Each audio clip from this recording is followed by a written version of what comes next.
Jadi sepertinya semuanya harus melalui proses pengalaman hidup. Sama seperti manusia, bukan. Allahnya nggak perlu proses, manusianya yang belum sanggup.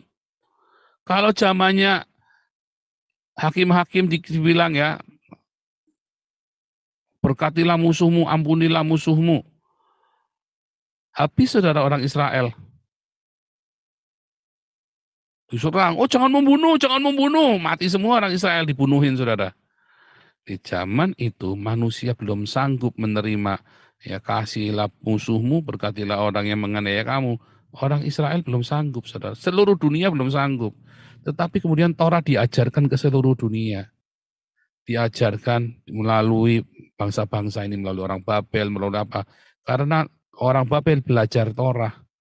Lalu hukum Babel itu berlaku bagi seluruh dunia, hukum Babel, hukum Media Persia. Baru mereka ngerti, mata ganti mata, gigi ganti gigi. Makanya itu ada di dalam Kodeks Hammurabi, kodeks tiruan ya, kodeks tiruan atau hukum tiruan dari Torah, saudara. Seluruh dunia akhirnya mengerti mata ganti mata, gigi ganti gigi. Akhirnya seluruh dunia mengerti, apapun yang ingin orang perbuat kepadamu, perbuat juga kepada orang lain. Tadi pagi ya, sharingnya Pak Dr. Andre Hart. Itu hukum universal, seluruh dunia tahu. Sekarang hari ini, makanya sekarang Tuhan Yesus ajarkan kepada kita, kasihilah musuhmu. Orang bisa terima, kalau kamu musuh, ya pukul ganti pukul, nggak ada habisnya. Makanya kasihilah musuhmu, selesai kebencian di dunia, saudara. Itu jawabannya ya. Ini pertanyaannya yang ini ya.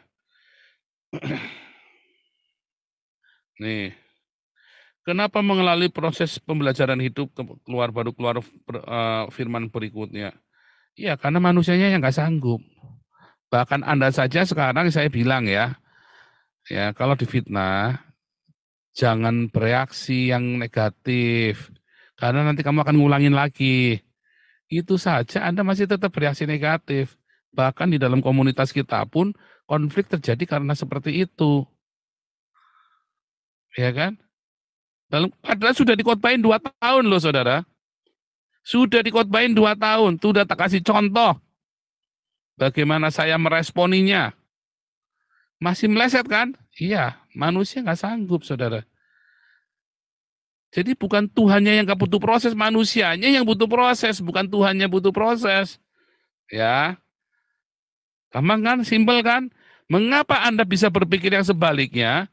Karena Anda punya pengalaman yang jelek dengan Tuhan. Mengapa Anda punya pengalaman jelek dengan Tuhan? Karena Anda tidak hidup di dalam kasih karunia. Mengapa Anda tidak hidup di dalam kasih karunia? Karena Anda berpikir Anda orang baik. Anda lebih pintar dari Tuhan. Simpel kan? Ketika saya berpikir bahwa saya sangat bijaksana, saya sangat hebat, saya sangat pintar, saudara, maka saya justru tidak butuh Tuhan.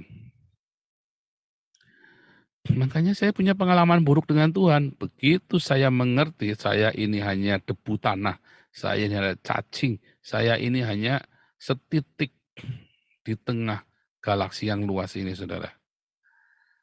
Kemudian saya mulai bergantung sama Tuhan hidup saya. Di situ saya mendapat banyak keberuntungan, mendapat banyak kasih karunia. Sehingga saya dikasih 5 talenta sama Tuhan. Hari ini Joseph Paul Zhang, manusia baru, dikasih 5 talenta sama Tuhan. Ya kan? Kita punya banyak talenta di tempat ini, saudara. Ya, kita punya banyak pekerjaan di tempat ini.